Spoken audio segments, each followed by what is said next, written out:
الحمد لله نحمده ونستعينه ونستغفره ونؤمن به ونتوكل عليه ونعوذ بالله من شرور أنفسنا ومن سيئات أعمالنا من يهده الله فلا مضل له ومن يضلله فلا هادي له ونشهد أن لا إله إلا الله وحده لا شريك له ونشهد أن سيدنا ومولانا محمدا عبده ورسوله أما بعد فقد قال الله تبارك وتعالى أعوذ بالله من الشيطان الرجيم بسم الله الرحمن الرحيم ولقد يسرنا القرآن للذكر فهل من مدكر صدق الله العظيم بسم الله الرحمن الرحيم فلا أقسم بالخنس الجوار الكنس والليل إذا أسعس والصبح إذا تنفس إنه لقول رسول كريم ذي قوة عند ذي العرش مكين مطاع ثم أمين وما صاحبكم بمجنون ولقد رآه بالأفق المبين وما هو على الغيب بضنين وما هو بقول شيطان رجيم فأين تذهبون إن هو إلا ذكر للعالمين لمن شاء منكم أن يستقيم وما تشاءون إلا أن يشاء الله رب العالمين. یہ سورہ تکویر ہے جس کو کویلت بھی کہا جاتا ہے. گزشتہ آتی صورت ہوئی تھی جس میں آخرت کا منظر کھینچا گیا. جب پہلا سور پھونکا جائے گا تب کیا ہوگا، جب دوسری مرتبہ سور پھونکا جائے گا اس وقت کیا ہوگا، اس کا تذکرہ تھا. جس میں آیا کہ سورج کو لپیٹ دیا جائے گا، ستارے بے نور ہو جائیں گے، پہاڑوں کو چلا دیا جائے گا، اڑا دیا جائے گا. جو قیمتی سامان ہے اس کی طرف لوگ توجہ بھی نہیں کریں گے. سمندر کو آگ لگا دی جائے گی اور لوگوں کو ایک ساتھ الگ الگ گروہوں میں جمع کر دیا جائے گا. یعنی جو جیسا تھا اس کو ان لوگوں کے ساتھ جمع کیا جائے. اچھے لوگوں کے ساتھ جو اچھا تھا ان کو اچھے لوگوں کے ساتھ، جو برا تھا ان کو برے لوگوں کے ساتھ قیامت میں کھڑا کر دیا جائے گا. پھر نام اعمال دیے جائیں گے، جہنم کو لایا جائے گا، جنت کو قریب کیا جائے گا. پھر اخیر میں اللہ تبارک و تعالی نے فرمایا علمت نفس ما احضرت، کہ یہ سب کیوں کیا جائے، یہ زمین آسمان کو کیوں توڑا جائے گا، کیوں دوبارہ سب کو زندہ کیا جائے گا. تو اللہ تبارک و تعالی نے فرمایا تاکہ ہر آدمی دیکھ لے کہ وہ کیا لے کے آیا ہے، اس نے دنیا کی زندگی میں کیا اعمال کیے تھے وہ دیکھ لے. اس لیے اللہ تبارک و تعالی قیامت کو قائم کریں گے، دوبارہ زندہ کریں گے اور پھر جیسے اعمال ہوں گے اسی کے مطابق اس کا فیصلہ ہوگا. اگر قرآن کریم کے مطابق اس کی زندگی گزری ہے تو اس کے لیے جنت ہے، اور قرآن کے خلاف اس کی زندگی گزری ہے تو اس کے لیے جہنم ہے. یہ فیصلہ ہوگا. تو گویا ہماری جو یہ زندگی ہے اس زندگی کا دار و مدار قرآن کی زندگی پر رکھا گیا ہے. اس زندگی کا جو آخرت میں فیصلہ ہوگا وہ فیصلہ ہوگا قرآن کے مطابق. وہ فیصلہ ہوگا قرآن کے مطابق. ہر ایک کا ایک ٹیسٹ ہوتا ہے کہ اس کو اس اعتبار سے ٹیسٹ کیا جائے گا، اس کو اس اعتبار سے ٹیسٹ کیا جائے گا. تو ہمیں قیامت کے دن کس اعتبار سے دیکھا جائے گا؟ تو کہتے ہیں قرآن کے اعتبار سے۔ کس کے اعتبار سے دیکھا جائے گا؟ قرآن کے اعتبار سے کہ ہماری زندگی کتنی قرآن کے مطابق تھی۔ تو ایک سوال آتا ہے کہ جب قرآن کے مطابق، تو قرآن آیا کیسے؟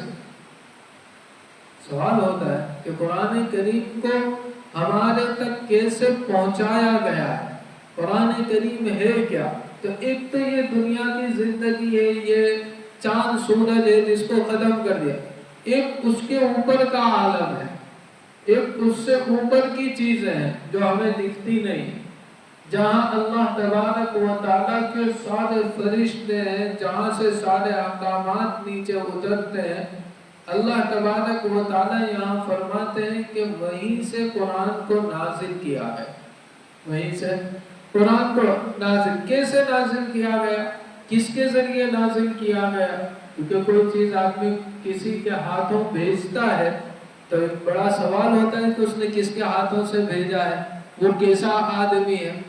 کوئی بھی آدمی کچھ بھی لے کر آتا ہے تو جو بیچ میں قاصد ہوتا ہے وہ کیسا ہے، لانے والا کیسا ہے، جس کے پاس لایا گیا وہ کیسا ہے۔ تو اللہ تبارک و تعالیٰ نے ان دونوں کا تذکرہ کیا، گویا جبریل امین کا تذکرہ کیا، نبی کریم صلی اللہ علیہ وسلم کا تذکرہ کیا کہ ہم نے قرآن دیا حضرت جبریل امین کو، انہوں نے اتارا محمد صلی اللہ علیہ وسلم کے اوپر، اور پھر یہ پوری انسانیت تک پہنچا۔ تو دونوں ہیں کیسے؟ حضرت جبریل علیہ السلام کیسے، نبی کریم صلی اللہ علیہ وسلم کیسے؟ حضرت جبریل علیہ السلام کا کتنا اونچا مرتبہ، کتنی ان کی طاقت ہے۔ تو اب اللہ تبارک و تعالیٰ قیامت کے بعد اس کا تذکرہ کرتے ہیں تاکہ لوگ اپنی زندگی کو قرآن کے مطابق بنائیں، اور اسی لیے اخیر میں اللہ تعالیٰ یہ کہتے ہیں فَأَيْنَ تَذْهَبُونَ، اب کہاں جا رہے ہو، اب تم کہاں جا رہے ہو؟ تمہیں قرآن دے دے گا، اب تم کدھر ادھر ادھر کی چیزیں لا رہے ہو، تم کہاں اپنی زندگی گزار رہے ہو، تمہاری زندگیاں کہاں جا رہی ہے، تم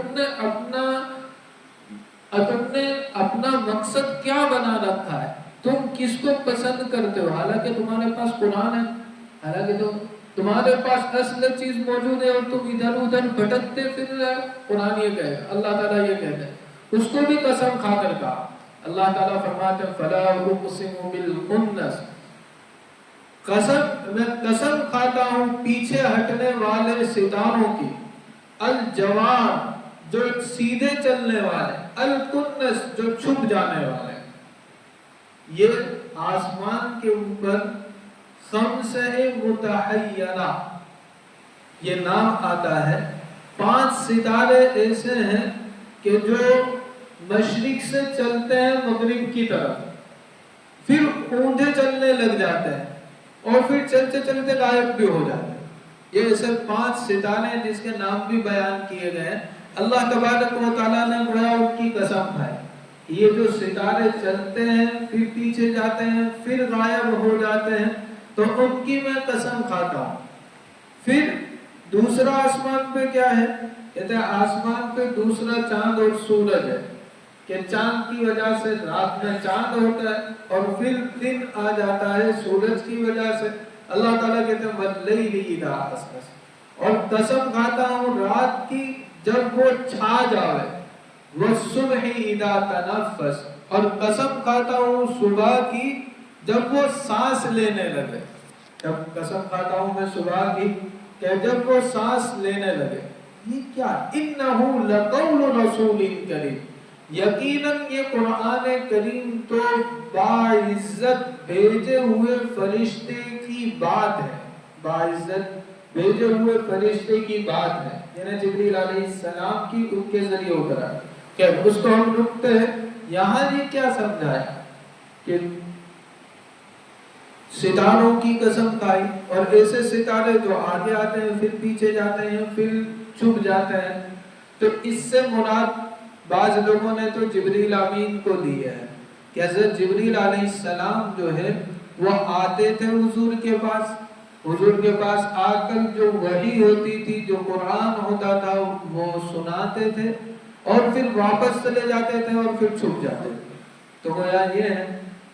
اور بعض لوگوں نے یہ کہا ہے کہ مطلب یہ ہے کہ جو پہلے انبیاء علیہ السلام آئے، کہ پہلے انبیاء علیہ السلام آئے، ہدایت لے کر آئے، اور پھر ہدایت جب آئی تو لوگوں نے، بہت سو نے اس کو قبول کیا، جنہوں نے قبول نہیں کیا اللہ نے ان کو ہلاک کر دیا. پھر دھیرے وہ ہدایت کم ہوتی گئی، نبی چلے گئے، اور آہستہ آہستہ ان کی قوم دھیرے گمراہ ہوتی گئی، یہاں تک کہ بالکل اندھیرا ہو گیا، غائب ہو. پھر دوسرے نبی آ گئے، پھر اسی طریقے سے وہ ختم ہوا، پھر تیسرے نبی آ گئے. تو اس طریقے سے نبیوں کا سلسلہ چلتا. پھر اللہ نے آگے کیا تذکرہ کیا کہ پھر رات چھا گئی. رات کیا ہو گئی؟ چھا گئی. کیا مطلب ہے کہ حضرت عیسیٰ علیہ السلام کے بعد 600 سال تک تقریباً کوئی نبی نہیں آیا.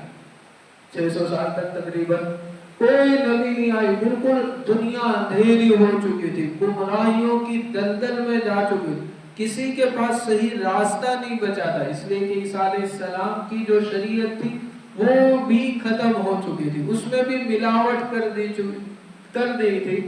تو چونکہ اب کوئی راستہ بچا ہوا نہیں تھا، ایسا ہوا تھا جیسے رات چھا جا رہے. پھر اللہ تبارک و تعالیٰ فرماتے ہیں کہ وَالصُّبْحِ إِذَا تَنَفَّسَ، کہ پھر صبح جب سانس لینے لگے، کہ پھر ایک سورج نمودار ہوا. یعنی نبی کریم صلی اللہ علیہ وسلم اس دنیا کے اندر تشریف لائے اور ان کو قرآن کریم دیا گیا. تو یہ ایسا ہے جیسا کہ سورج، کہ جب سورج نکلتا ہے سارے ستارے ختم ہو جاتے ہیں. سارے ستارے کیا ہو جاتے ہیں؟ ختم ہو جاتے ہیں. کہ آخر میں نبی کریم صلی اللہ علیہ وسلم کو شریعت دے دی گئی. اب سورج نکل چکا ہے، اور اب جب یہ ختم ہوگا تو قیامت آ جائے. اب جب ختم ہوگی یہ امت، اب کوئی نبی نہیں آ سکتا، اب کوئی نئی امت نہیں آ سکتی، اب قرآن کریم کے بعد کوئی نئی کتاب نہیں آئے گی. اب جیسے کیا آئے گی کہ جب آخری چیز قیامت آئے گی. اس لیے حضور صلی اللہ علیہ وسلم نے یہ فرمایا کہ میرے بعد صرف قیامت ہے. میرے بعد کیا ہے؟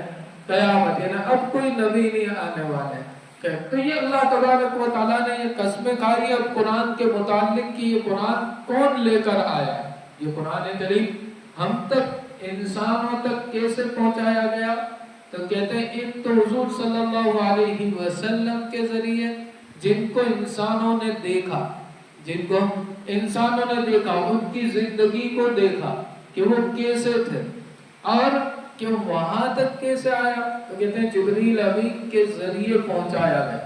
تو جبریل امین کیسے تھے؟ تو اللہ تعالیٰ فرماتے ہیں انہ لقول رسول کریم، یقیناً یہ قرآن کریم تو ایک باعزت بھیجے ہوئے رسول کی بات ہے. یعنی ان کے ذریعے بھیجا گیا. وہ کیسے ہیں؟ ذی قوہ، زبردست طاقت رکھنے والے، عند ذی العرش مکین، اور عرش والے کے پاس بڑے مرتبے والے ہیں. یعنی اللہ تبارک و تعالیٰ کے یہاں حضرت جبریل علیہ السلام کا بہت بڑا مرتبہ ہے. مطاع، جن کی فرما برداری کی جاتی ہے، جن کی بات کو مانا جاتا ہے. ثم امین، اور پھر امانت دار ہے، کوئی خیانت نہیں کرتے، کوئی ملاوٹ نہیں کرتے. کتنی صفتیں لائے کہ بہت ہی بڑے بھیجے ہوئے باعزت ہے، طاقت والا ہے. حضور صلی اللہ علیہ وسلم نے فرمایا، اس کا دوسری جگہ بھی تذکرہ آیا ہے کہ آپ کی طاقت کا اللہ تبارک و تعالیٰ نے تذکرہ کیا ہے. تو وہ کیسی طاقت ہے؟ آپ کی طاقت کیسی ہے؟ تو حضرت جبریل علیہ السلام نے فرمایا کہ اس سے اندازہ ہو سکتا ہے آپ کو کہ قوم لوط کو، قوم جو 6 شہر تھے اور کئی لاکھ کی بستی تھی، کئی لاکھوں کی بستی تھی، جب اللہ تبارک و تعالیٰ نے انہیں ختم کرنے کا حکم دیا تو میں نے اپنے ایک پر کے کونے کے ذریعے اس پوری بستی کو اٹھایا، اور اتنا اٹھایا کہ آسمان والوں نے ان کے کتوں کی آواز کو سنا. ان کے کتوں کی آواز کتنا اوپر تک اٹھایا ہوگا. اور کس سے اٹھایا ہے؟ ایک پر کے ایک کونے سے اٹھایا، اتنا اٹھایا، اور 6 شہر، لاکھوں کی بستی، پھر اس کے اندر کتنے کھیت ہوں گے، کتنے مکانات ہوں گے، ساری چیزیں، اور پھر اوپر لے جا کے ان کو الٹ دیا تو سب ختم ہو گئے، سب کیا ہو گئے؟ ختم ہو گئے۔ اور آج بھی وہ جگہ موجود ہے، آج بھی جہاں پانی ہے جس کے اندر کوئی جانور زندہ نہیں رہتا، آج بھی وہ جگہ ایسی ہے کہ وہاں پانی کے اندر کوئی جانور زندہ رہ نہیں سکتا، کہ ایسی جگہ۔ تو اس سے معلوم ہوا کہ اللہ نے ان کو کتنی طاقت دی ہے، اور بہت ساری چیزیں تو بڑے طاقت والے ہیں، اور عرش والے کے یہاں بڑے مرتبے والے ہیں، یعنی اللہ تبارک و تعالیٰ کے یہاں ان کا بہت اونچا مرتبہ ہے، اس لیے کہ یہ فرشتوں کے سردار ہیں۔ جیسے نبی کریم صلی اللہ علیہ وسلم انبیاء کے سردار ہیں، اسی طریقے سے فرشتوں کے سردار حضرت جبریل علیہ السلام ہیں، مطاع، جن کی بات کو مانا جاتا ہے، کہ وہ جو کہتے ہیں ایسا سارے فرشتے کرتے ہیں۔ اسی لیے ہم نے اس سے پہلے آیا تھا کہ جب معراج کے وقت اوپر گئے، پہلے آسمان پہ گئے، تو انہوں نے حضرت جبریل علیہ السلام نے کہا دروازہ کھولو، تو اندر سے فرشتوں نے دروازہ کھولا۔ دوسرے آسمان پہ گئے، کہا دروازہ کھولو، تو اندر سے فرشتوں نے دروازہ کھولا، کہ ان کی بات کو آسمانوں میں مانا جاتا ہے۔ کیسے ہوں گے وہ؟ ثم امین، پھر ساتھ میں کہا بالکل امانت دار ہے، یعنی کوئی کمی زیادتی نہیں کرتے، کوئی چیز بڑھانے میں ایسے نہیں ہے۔ اور ہم سمجھ سکتے ہیں کہ جو باعزت آدمی ہوتا ہے وہ کبھی بھی خیانت نہیں کرتا، تو اس کی عزت ہوتی، اور جس کی عزت اللہ کے یہاں ہو تو وہ کتنے باعزت اور کتنے امانت دار ہوں گے۔ تو کہا کہ یہ امانت دار آدمی نے یہاں تک پہنچایا، امانت دار فرشتے نے پہنچایا، تو ایسا آدمی پہنچائے گا تو پورا صحیح پہنچا دے گا۔ تو صحیح پہنچایا، کس کے پاس پہنچایا؟ وما صاحبکم بمجنون، اور تمہارے جو ساتھی ہیں یعنی محمد صلی اللہ علیہ وسلم، یہ کوئی پاگل نہیں ہے، یہ کوئی مجنون نہیں ہے۔ اس لیے کہ بعض مکہ والے جنہیں ماننا نہیں تھا تو وہ یہ کہتے تھے کہ حضور تو پاگل ہو گئے، نعوذ باللہ من ذالک۔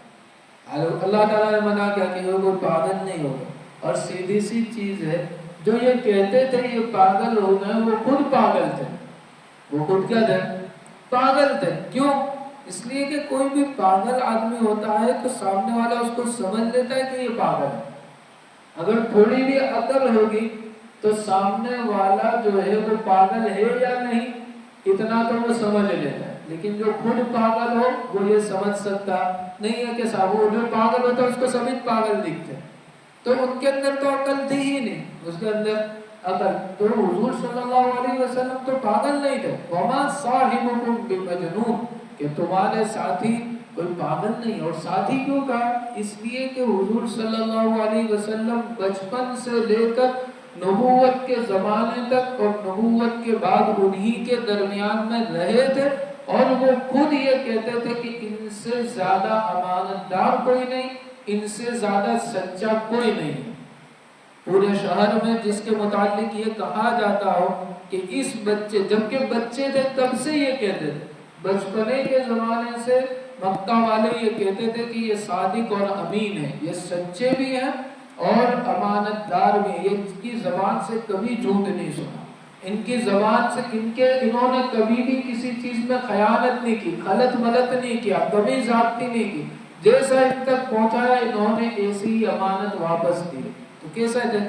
یہ تو تمہارے ساتھی ہیں اور یہ کوئی پاگل بھی نہیں ہے۔ اور وَلَقَدْ رَآهُ بِالْأُفُقِ الْمُبِينِ، اور انہوں نے اس فرشتے کو صاف کنارے پر دیکھا ہے۔ ایسا نہیں ہے کہ حضرت جبریل علیہ السلام کو یہ پہچانتے نہیں، حضرت جبریل علیہ السلام کو حضور صلی اللہ علیہ وسلم پہچانتے نہیں ہیں، ایسا نہیں ہے، حضرت جبریل علیہ السلام کو انہوں نے دیکھا ہے۔ اسی لیے اس سے پہلے آیا تھا بہت پہلے کہ جب وحی نازل ہوئی شروع میں، اسی وقت حضور صلی اللہ علیہ وسلم نے حضرت جبریل علیہ السلام کو دیکھا تھا کہ وہ کرسی پہ بیٹھے ہوئے اور پورا آسمان بھرا ہوا ہے، جس کی وجہ سے حضور صلی اللہ علیہ وسلم گھر آ کر کہنے لگے مجھے کمبل اڑا دو، مجھے کمبل اڑا دو۔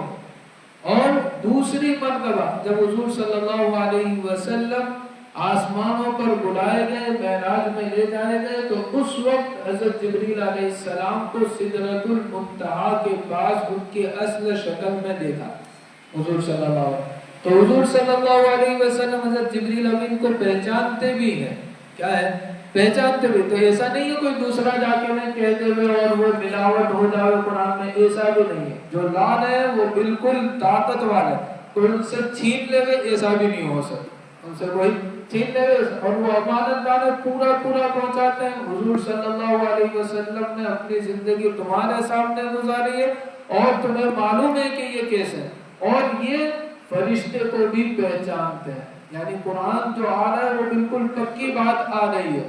وما هو على الغیب بضنین، اور محمد صلی اللہ علیہ وسلم غیب کی بات میں بخل کرنے والے نہیں ہیں، بخیل نہیں ہیں، بلکہ جو بات ہوتی ہے وہ صاف صاف پہنچا دیتے ہیں۔ جبکہ کاہن ہوتے ہیں، کاہن لوگ ہوتے ہیں جو غیب کی بات کو بتاتے ہیں اپنے اندازے سے، لیکن وہ تو تھوڑا بتاتے ہیں، بتاتے نہیں، پیسے لیتے ہیں۔ حضور صلی اللہ علیہ وسلم کوئی پیسے نہیں لیتے، جو آیت نازل ہوتی تھی وہ سارا کے سارا پہنچا دیتے تھے۔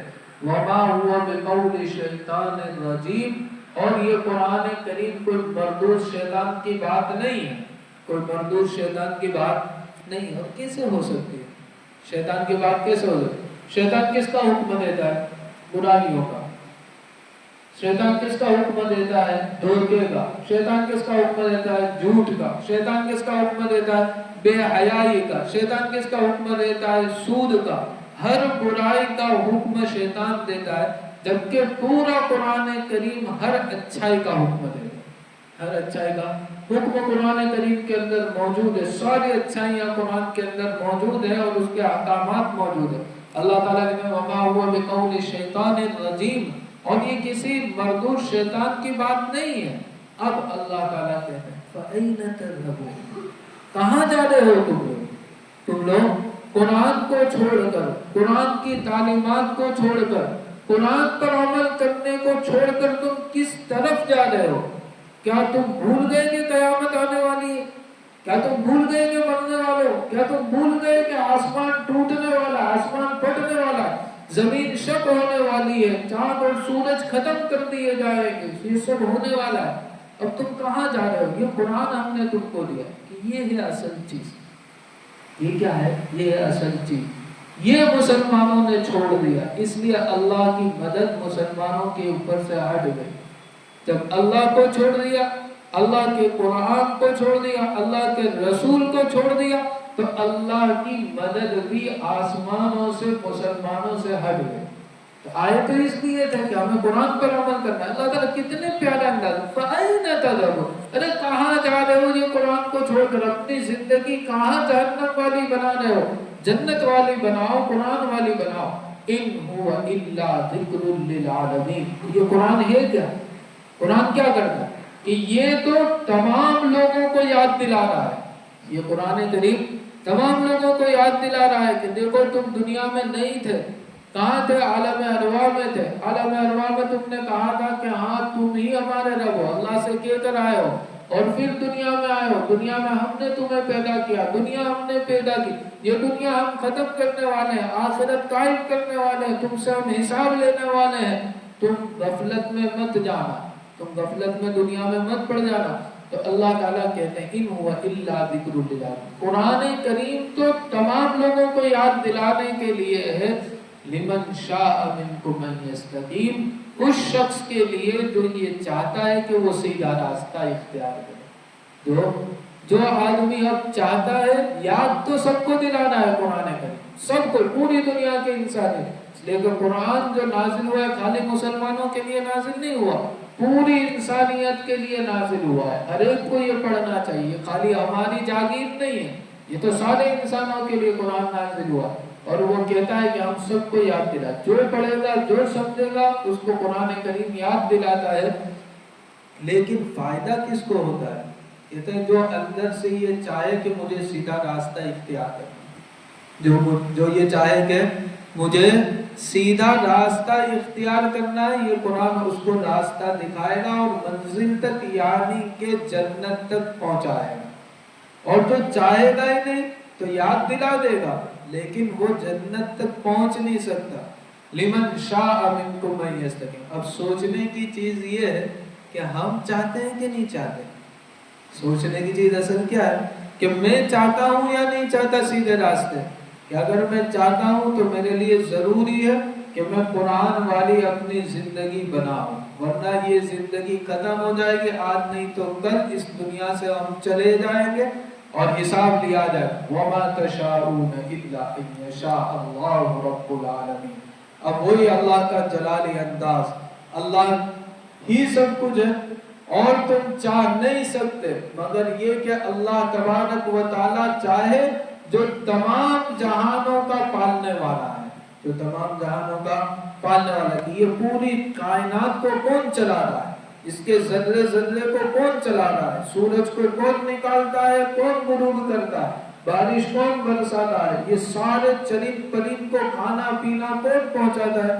کہتے ہیں کہ تنے تنا اللہ، کہ وہ اللہ جب چاہے گا تو تمہیں ہدایت ملے گی، لیکن تمہیں ہدایت کب اللہ چاہے گا؟ جب تم چاہو گے، جب تم چاہو گے۔ اسی لیے حضرت نبی کریم صلی اللہ علیہ وسلم کے چچا جو حضور کو مانتے تھے اور یہ کہتے تھے کہ یہ سچے نبی ہیں، لیکن ایمان لانا انہوں نے نہیں چاہا تو اللہ نے ان کو ایمان نہیں دیا۔